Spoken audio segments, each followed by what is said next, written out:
Our next speaker is Martin Temple, who is the Chair of the Health and Safety Executive.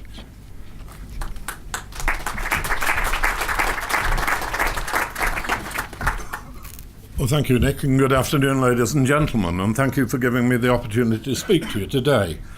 I'm going to talk to you about the role of HSE in work-related road risk and how we collaborate with our public sector partners to protect people and reduce the risks associated with driving for work, especially in the transport and logistics sector.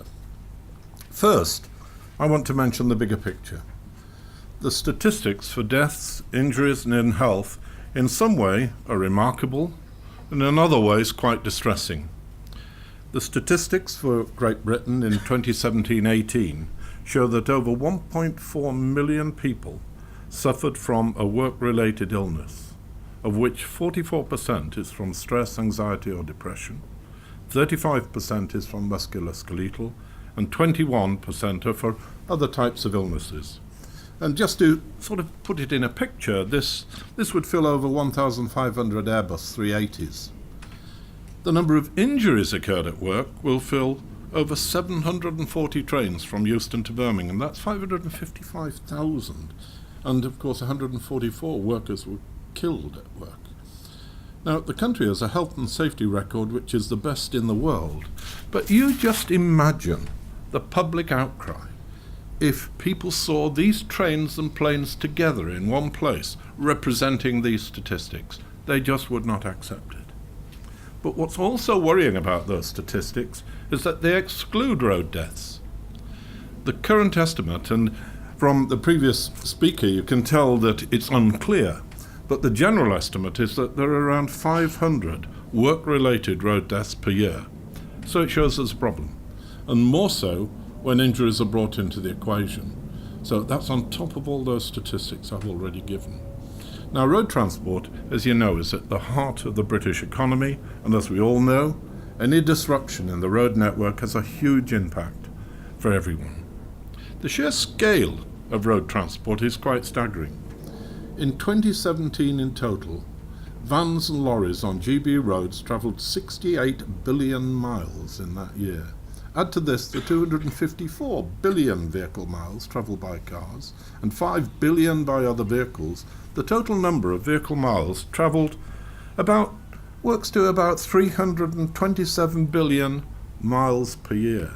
In other words, there are enough road miles driven on Britain's road network to get to the moon and back 1,863.5 times every single day.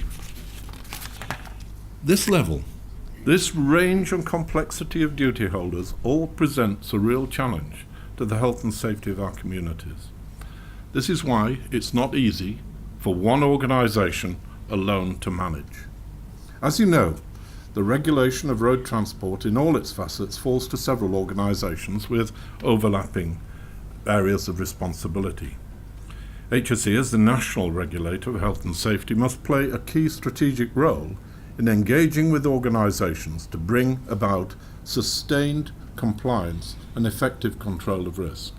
But are we doing enough? We want to make a new impact. So the journey that HSE is on is to add a vital voice and actions to the sector, initially by building up our relationship with influential people and organisations in this area. On a different level, perhaps on a more tactical one, with a specific role and engagement in the investigation of work-related road traffic incidents, such as hedge cutting, refuse collection and unloading, construction and traffic management, things like that. But for road traffic incidents, the police take enforcement action under road traffic legislation, although HSE can take action when there are significant health and safety management failings that cannot be addressed sort of adequately by other legislation. But what is key here is that we all work together to play our part and use our respective strengths, and where appropriate, use our enforcement powers, and that's where we can provide renewed energy into working together, which is the most significant thing for us in HSE today, to try and get that moving. Now, over the past few months, I've met with numerous figures in the enforcement side of road safety, particularly those who are involved in the West Yorkshire pilot on road safety, which involves DVSA, local authorities, Highways England and Humberside, and West Yorkshire Police. Now, what this pilot seeks to establish, it seeks to get new and better links to enable us to work more effectively. This is not only data sharing, but also an enforcement-led approach that will allow us to target those businesses that are not effectively managing the risks around loading of vehicles. The additional information collected includes the sites where the vehicles was loaded, so it allows HSE to identify consignors who are regularly sending non-compliant vehicles onto the roads. Now, we have now the first 3 months of data from the pilot, and they're not doing this every day, but 175 vehicles were dealt with for insecure loads.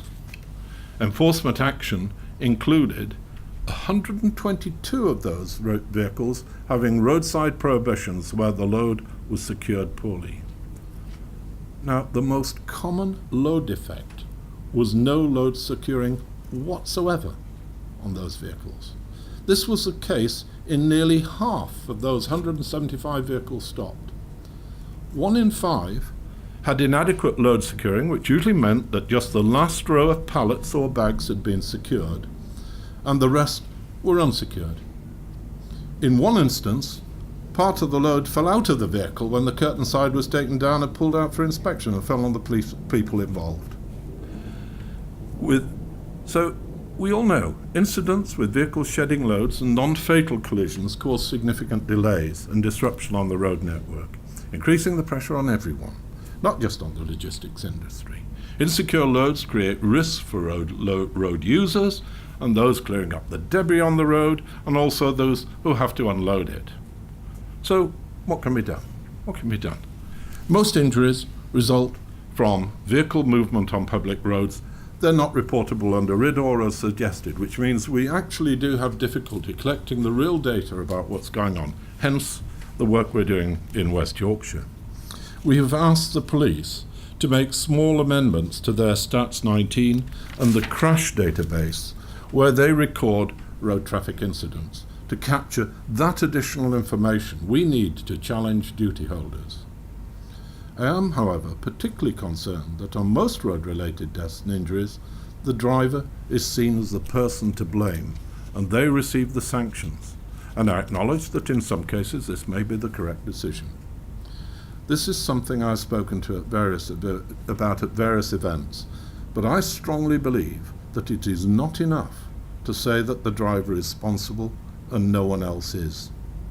Can it be right that frequently a driver has to drive a lorry that is unstable because they've not had an appropriate opportunity to check and ensure that they have a safe load? In some cases, they're not even allowed to go to the toilet when at the depot. Is it always the fault of the driver of a vehicle which has not got the correct equipment to secure the load? Unfortunately, despite this, it is often the driver who appears to carry the can for others in the chain. It seems not right to me. My question is it? The issue cannot be tackled in isolation. Everyone has a part to play and must consider the effects of what they do, how they do it, and how it impacts on the health and safety of all those in that transport chain. Is it right to pass on that responsibility or neglect of duty to others? The assessment of risk and the effect it can have on others in transport should also consider what happens way down the line from the depot, many miles away from that point of loading. Now, we believe in HSE that we have the powers to go up the chain of activities to bring to account those people and organisations who fail the drivers and the public through the unreasonable conditions they impose on their drivers. Our West Yorkshire pilot will add to our knowledge and understanding to inform us on how best to take this forward. We must also remember that work-related road deaths are not confined to lorries and unsafe roads. The imposition of extremely tight deadlines on delivery is, we perceive, very significant. a number of organisations, I think may hear a bit more about it, notably people like railway track workers, report that injuries and death on track works are at a low level, but the journey to and from a job to the other ones as a result of fatigue is the most dangerous part. Additionally, how many businesses ban the use of mobile phones whilst driving? In fact, many still see their workforce as contactable and able to receive instructions when driving. There is, of course, a degree of proportionality about this, but it does come back to the whole health and safety culture in the organisations that do not see this as an important part of a safety regime. A recent review of the joint HSE-DFT guidance, Driving at Work, which covers work-related road risk, confirms the validity of a well-established plan, do, check, act health and safety approach. We also know that the telematics that has become a crucial technology for fleet management and is often used to measure productivity, asset tracking, monitoring CO2 emissions, etc., to name just a few. But are the organisations getting the most out of telematics data from a safety perspective? Quite often, telematics data is used to allocate blame, when really it provides an opportunity to establish leading indicators that can be really helpful in health and safety and actually protecting the most important asset, which is the people that work for them.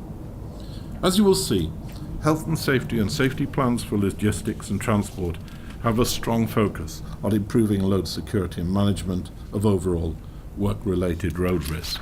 We plan to work closely with all regulators and the industry to realise these ambitions. Thank you for listening. Transport is the sector that underpins the entire British economy, and today we have an opportunity to make sure we're all helping Great Britain to work well. Thank you very much, everyone.